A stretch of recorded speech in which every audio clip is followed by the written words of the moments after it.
આજની ધર્મકથા. પ્રણામ. પવનંજય રાવણ અને વરુણના યુદ્ધની અંદરમાં એક ઐતિહાસિક કહી શકાય એવો રોલ પ્લે કરવાની દિશામાં આગળ વધી રહ્યા હતા. પવનંજયની ઉંમર કદાચ નાની હતી, રાવણ વરુણ આ બધા કરતાં ઘણા નાના, પરંતુ એમના મનનું ઘડતર જે થયું હતું એ બહુ વિચક્ષણ રીતે થયું હતું. પરાક્રમી માણસ એ નથી કે જે હંમેશા લડી રાખે, કોઈ પણ વસ્તુમાં લડે. લડવા માટેના પણ માપદંડ હોય.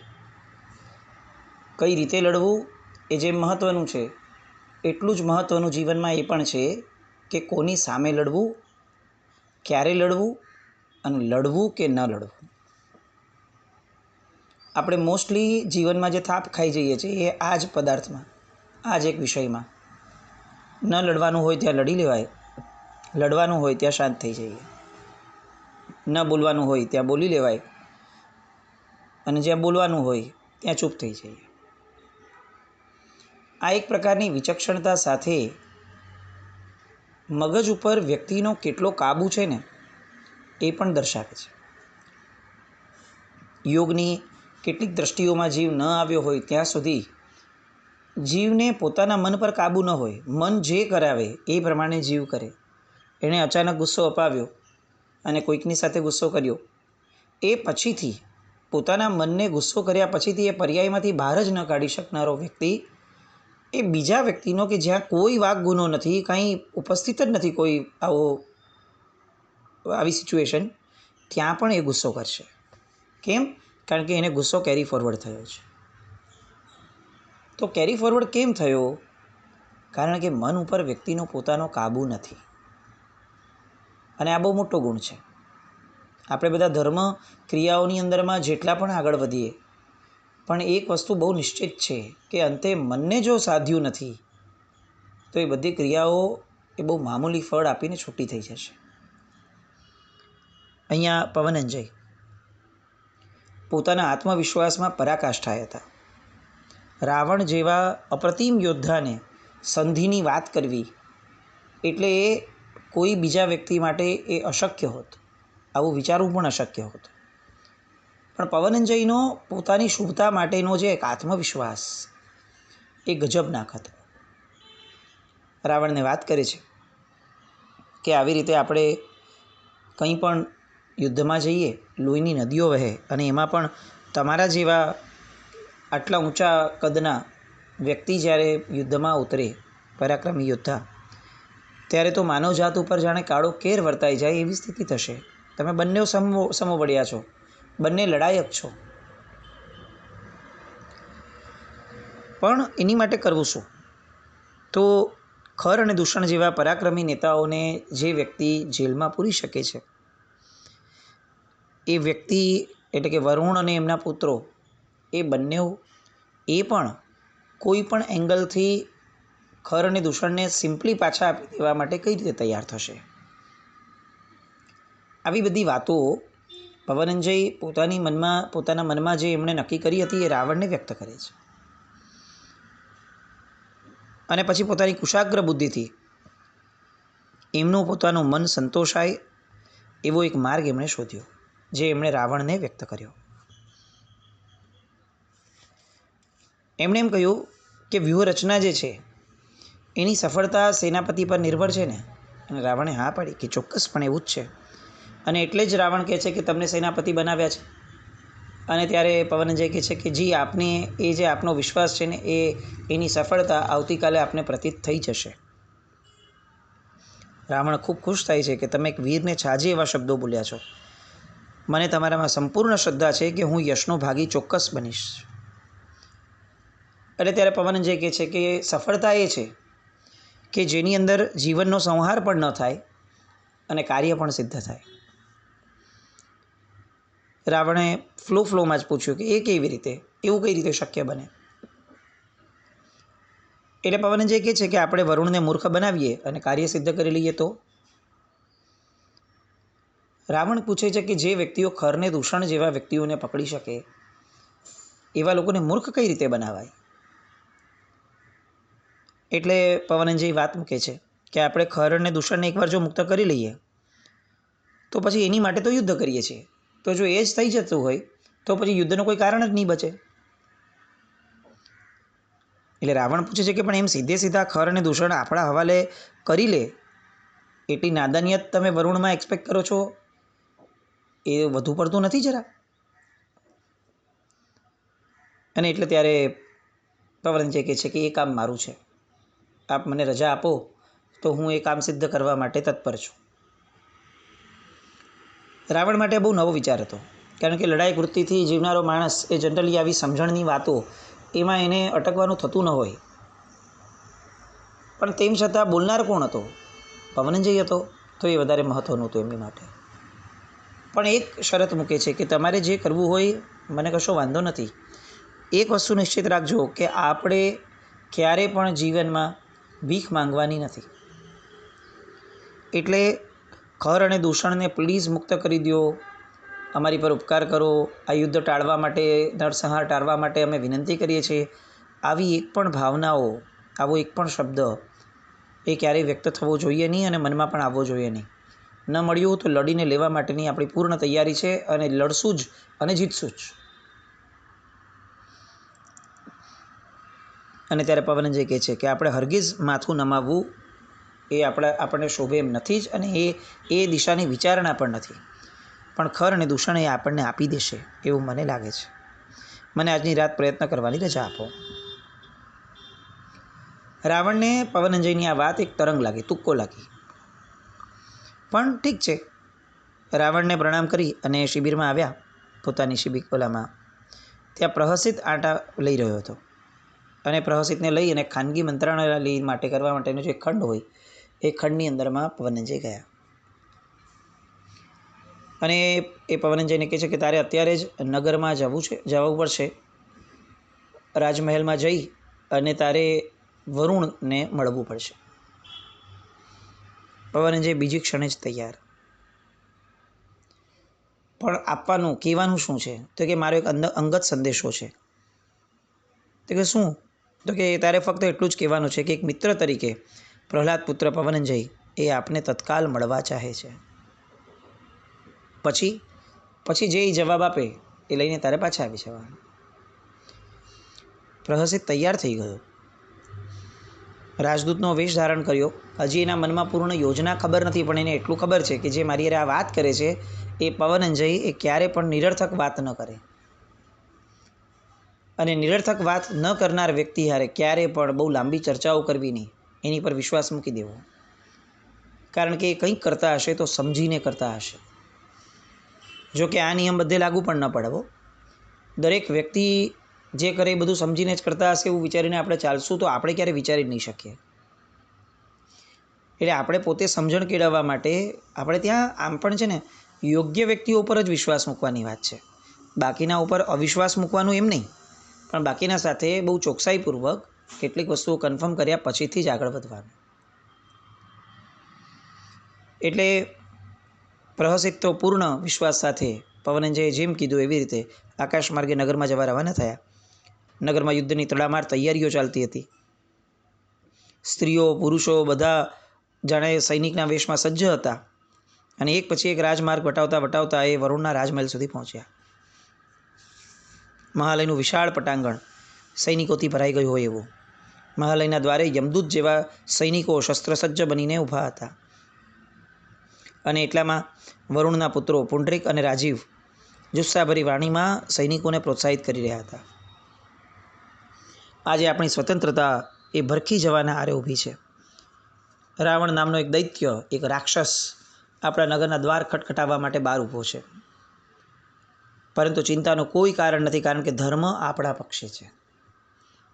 અન્યાયી રાવણ પોતાની પ્રદેશ લાલસાથી અને સત્તા લોલુપતાથી આપણા પર ચડી આવ્યો છે, પરંતુ જેવા હાલ આપણે ખર દૂષણના કર્યા છે એવા જ હાલ આપણે રાવણના કરીને પછી જ જંપવાનો છે.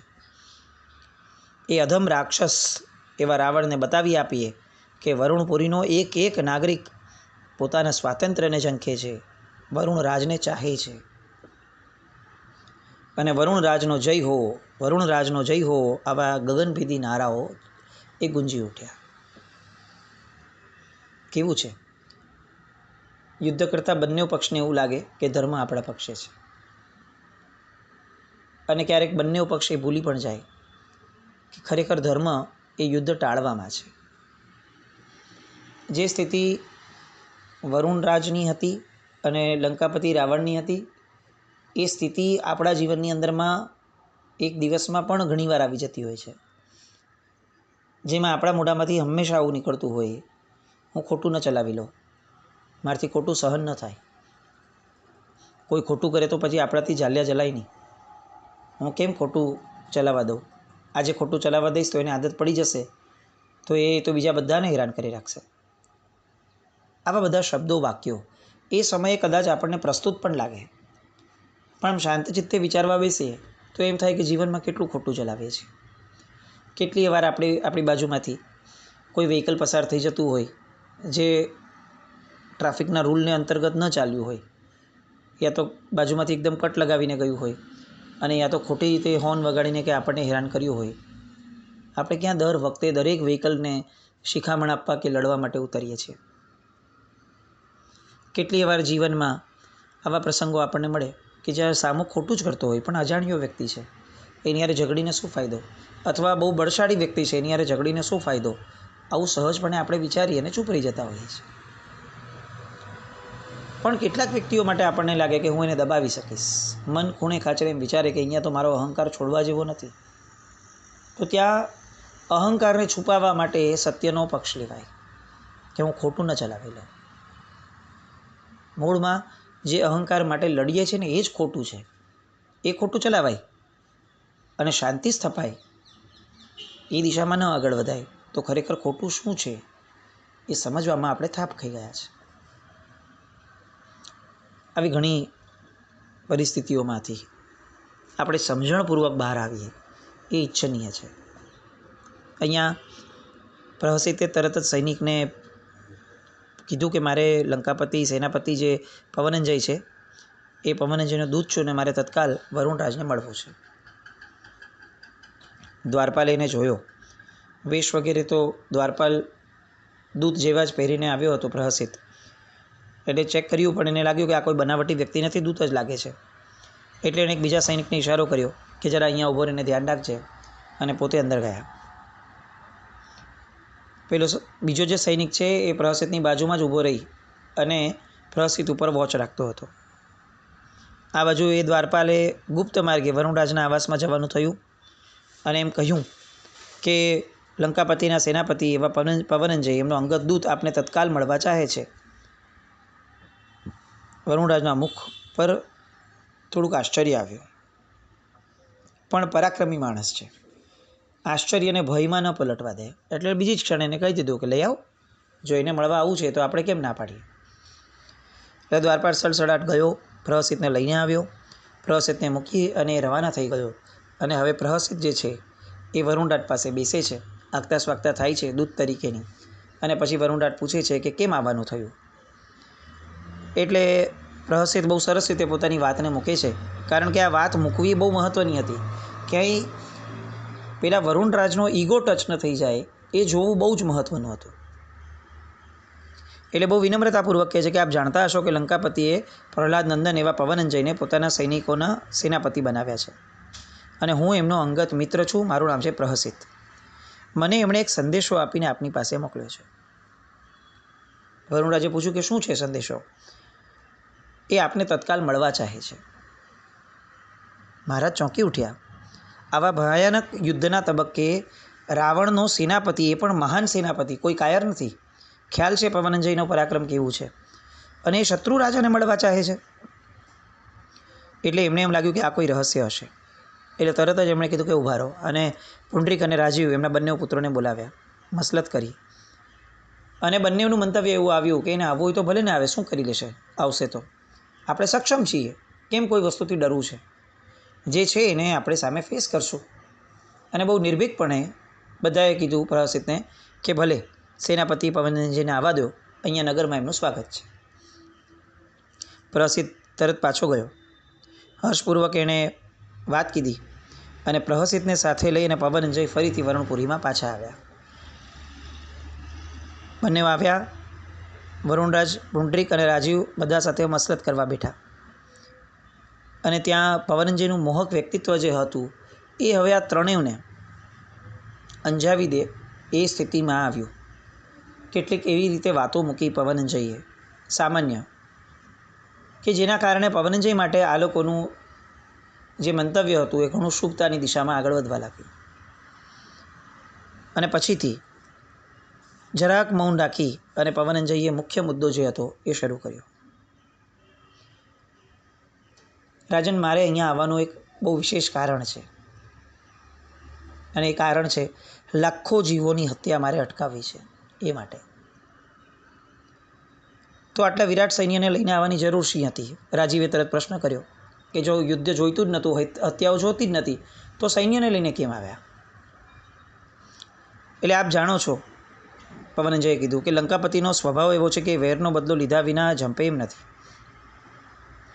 તમે ખરને દૂષણને કેદી બનાવ્યા એટલે એનો વિશેષ રોષ એમના મનમાં પ્રગટે જ, અને એના કારણે આ રોષ જે છે એ યુદ્ધમાં પ્રજ્વલિત થયો.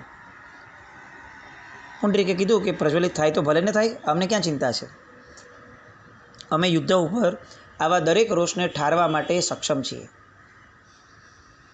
અને ત્યારે પવનંજય કહે છે કે એ તો વાત સાચી જ છે, પણ તમે એ વિચાર કરો કે તમે લંકાપતિ રાવણને પરાજિત કરી શકશો એવું જે તમે માનો છો, એની માટે કેટલાક પાછલા અનુભવો, એના પણ કેટલાક વિચારો કરો. કે લંકાપતિની સાથે આવેલા એક વિદ્યાધર રાજા, એને પણ તમારે પરાસ્ત કરવા પડશે, અને લંકાપતિનો એક ભાઈ છે એ બધાને પણ તમારે પરાસ્ત કરવા પડશે. એટલે વરુણરાજ તરત તડકે છે કે તો તમને શું લાગે છે કે અમે બંગડી પહેરીને બેઠા છીએ, અમે કાયર છીએ? અને ત્યારે એક વ્યવસ્થિત વાતના એન્ડ ઉપર લાવવા માટે પવનંજય એકદમ સુપેરે દાણો નાખે છે કે જરા પણ નહીં, તમે વીર છો, ખમીરવંત છો, પણ આવા યુદ્ધોમાં તમારા જેવા રત્નો જો હોમાઈ જશે લડતા લડતા, તો નુકસાન એ તમને નહીં, આ નગરીને અને આ જગતને થશે. તમારા જેવા પરાક્રમીઓનો ઉપયોગ માનવજાતના સંહારમાં થવો જોઈએ કે માનવજાતના રક્ષણ માટે? અને એટલે જ મને એમ થાય છે કે કોઈ યોગ્ય માર્ગ નીકળી જતો હોય તો આ સંહાર અટકાવવો એ બધા માટે, અને કદાચ તમારા બધા માટે નહીં તો આ જગત માટે ઘણો ઉપયોગી છે. એટલે તરત જ એ જ ફ્લોમાં આગળ વધતા પુંડરીકે કહ્યું કે યોગ્ય માર્ગ તો નક્કી છે કે રાવણ એનું સૈન્ય લઈને પાછા વયા જાય, એ યોગ્ય માર્ગ. એટલે પવનંજય બોલ્યા કે વાત તમારી સાચી છે, ચોક્કસ રાવણે પાછા વહી જવું જોઈએ, પણ અત્યારે એ શક્ય નથી દેખાતું. એટલે તરત જ વરુણ પૂછે છે કે આ બધાનો અર્થ મારે એમ સમજવો કે રાવણે શરણાગતિ સ્વીકારી છે?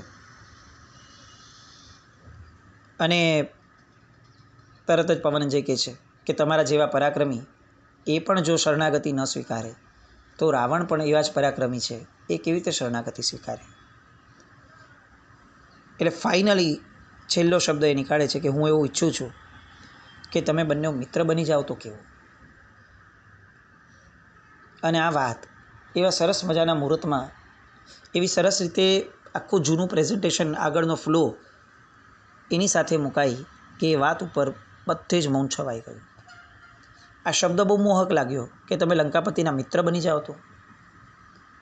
અલબત્ત કોઈ એવી વાત નથી કે પોતે ડરતા હતા, પણ આ મૂકવાની જે પદ્ધતિ, આગળ જે એમણે પૂર્વ ભૂમિકા મૂકી હતી કે જેમાં એમણે રાવણના પણ વખાણ કરી લીધા અને વરુણ વગેરેના પણ વખાણ કર્યા, અને લાખો જીવોની હત્યા ન થાય તો એનો કેટલો ફાયદો છે એ પણ સરસ રીતે સમજાવી દીધું હતું. સમજુ માણસને ઈશારાઓ ઘણી બધી વાર કામમાં આવી જતા હોય.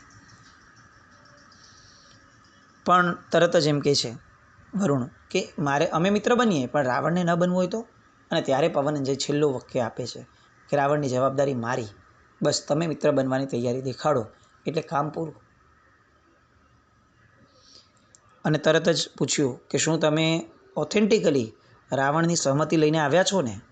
અહીંયા તમે જે બોલો છો એ તમારી જવાબદારી સાથે બોલો છો કે વ્યક્તિગત બોલો છો? એટલે તરત જ એમને એમ કહ્યું કે જુઓ, રાવણને નમતું જોખવું હોત તો લંકાથી કોઈ દૂતને મોકલત. આટલી મોટી સેના લઈને આવ્યા પછીથી એ ન કરી શક્યા હોત, પણ મને એવો વિચાર આવ્યો કે જો મધ્યમ માર્ગે સમાધાન થઈ જાય તો હું પ્રયત્ન કરું. અને એ આપણા બધા માટે ઇષ્ટ પણ છે, કારણ કે આ ભીષણ માનવ સંહાર એ અંતે તમારું જ દિલ કંપાવી દેશે.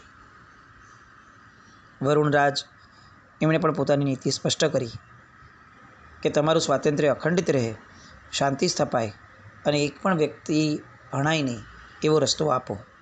અને એમણે એમ માર્ગ રજૂ કર્યો કે ખર અને દૂષણને તમે પાછા સોંપી દો અને એક મિત્ર તરીકે લંકાપતિને મળી લો. લંકાપતિના એક પરાક્રમી સાથીદાર રાષ્ટ્ર તરીકે તમારું સ્થાન ઊભું કરાવડાવવાની જવાબદારી મારી. વરુણરાજે પુંડરીક અને રાજીવની સામે જોયું. એ બંને ભાઈઓ પણ પવનંજયની દરખાસ્તમાં વિચાર પડી ગયા, કારણ કે આમાં કોઈ સ્વમાન હાનિ નથી. બહુ પ્રેમથી એક મિત્ર રાષ્ટ્ર તરીકે ઊભા રહેવું એ તો ઉલટાકનું ગૌરવની વસ્તુ લાગે છે. અને આ યુદ્ધના ભયાનક સંહારની જે આખી વાત એમણે મૂકી હતી એનાથી સંવેદનાઓ તો ઓલરેડી જણજણી ઉઠી હતી. અને એટલે તરત જ પવનંજયે ફરીથી દાણો નાખ્યો કે તમે કોઈ શંકા ન રાખજો, આ કોઈ મેલી રમત પણ નથી, કારણ કે ખ્યાલ છે કે અમે કોની સાથે વાત કરીએ છીએ. જો એક નાનકડી પણ ચૂક અમારાથી થઈ તો સામે વરુણરાજ છે. એમ કહી અને વરુણરાજના અહંકારને પણ પોષ્યો. બસ આ જ વાત છેલ્લે બધાને શીરાની જેમ ગળે ઉતરી ગઈ.